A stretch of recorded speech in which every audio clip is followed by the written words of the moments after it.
Okay, it's tremolo time.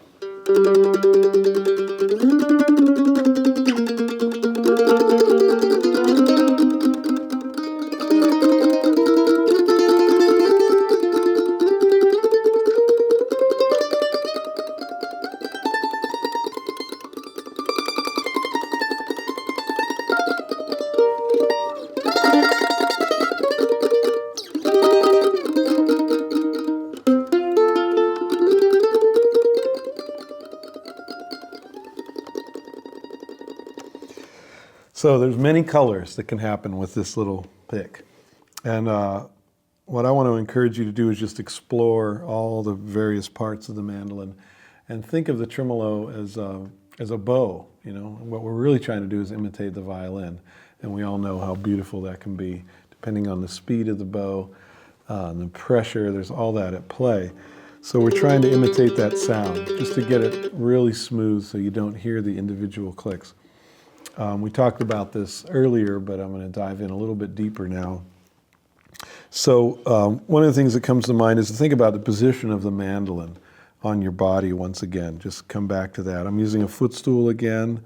The mandolin's cradled between the legs, and this leg is up so that the mandolin is at an angle. And that's pretty important to me, because if the mandolin is like this, sort of parallel to the ground, the pick is going to naturally hit the string at exactly a parallel position. As soon as you bring the headstock up, the pick hits the string at a slight angle such that the front edge of the pick is hitting the string first, as opposed to the back or as opposed to parallel.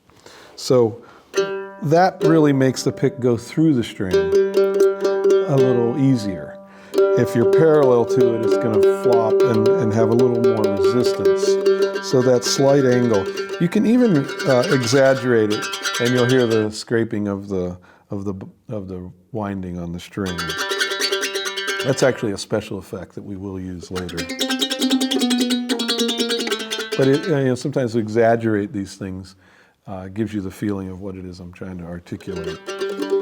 So. Don't hold the pick too hard. You know, that's a common mistake, is you grip the pick too hard between the index and thumb, and it's just going to get stuck on the string and resist it. Whereas with a tiny bit of flop in there, it's going to go through the string and come back much easier. Think also about how deep you're digging into the string. You know, if you're really digging that pick in too deep, again, it'll have too much resistance and it won't come across it very smoothly. But if you're just grazing the top of the string, you're going to go through. So the whole thing is about getting that thing to not get stuck on the string.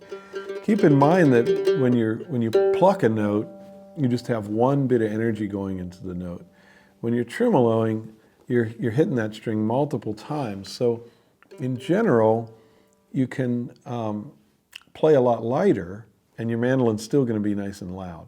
So you don't have to really worry about volume when you're tremoloing. It's going to be louder, even though you may be feeling like you're holding the pick really light and barely grazing it.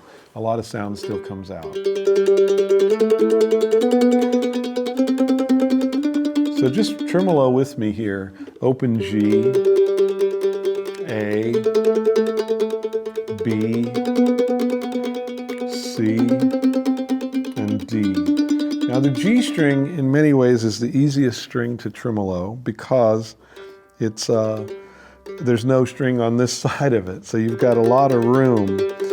And I'm not playing parallel to the strings. When I'm on the G string, I'm kind of using that to an advantage.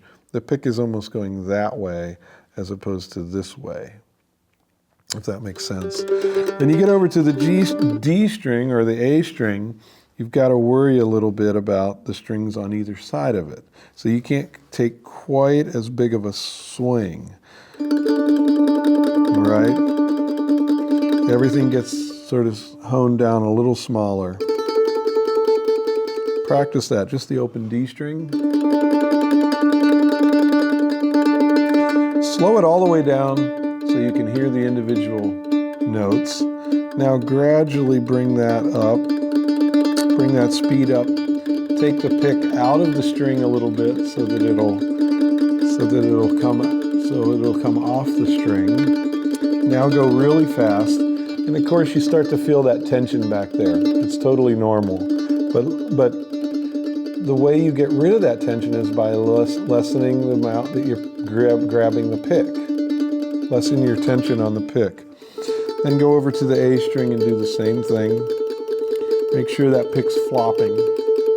Then when we get to the E string, again, there's no string down here. So we've got a little more, we can work with a little bit more wildness on the E string.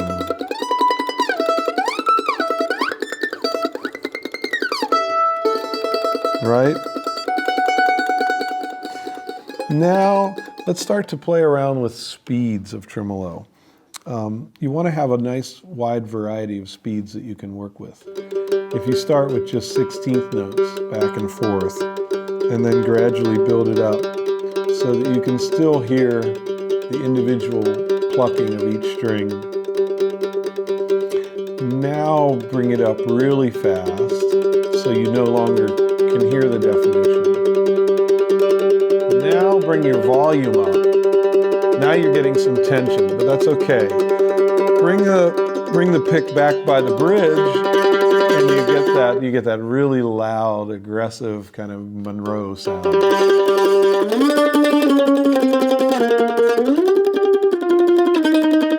Right? It's a special effect.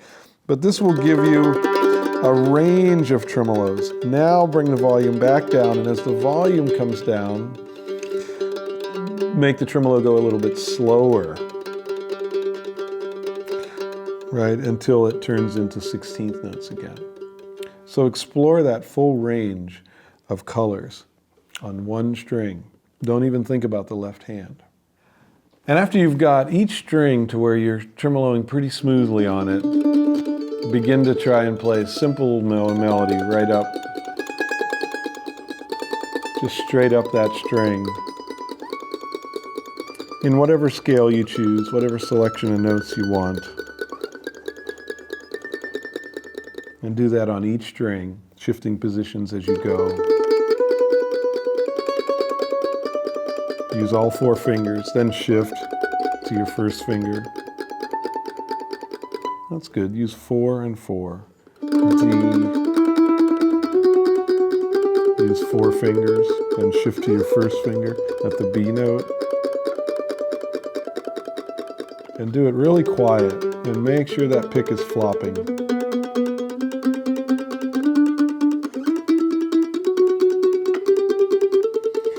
Then begin to explore tremoloing 2 strings at once.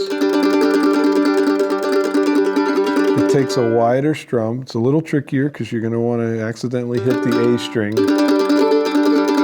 You know, try to just keep it on those 2. And then walk up the low string.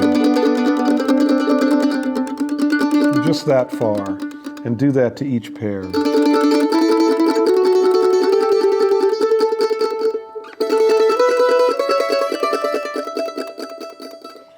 Then, of course, 3 strings.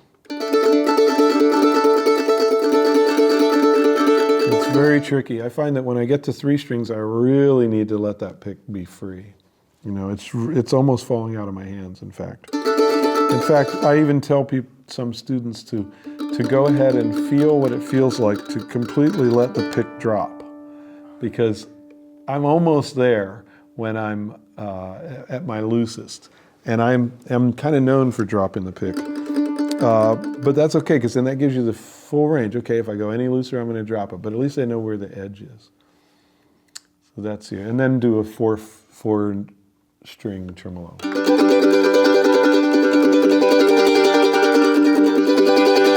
Alternating between G major and G minor.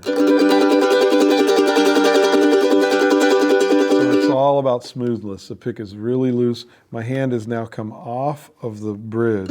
I'm not touching anywhere. I've got kind of a bent wrist.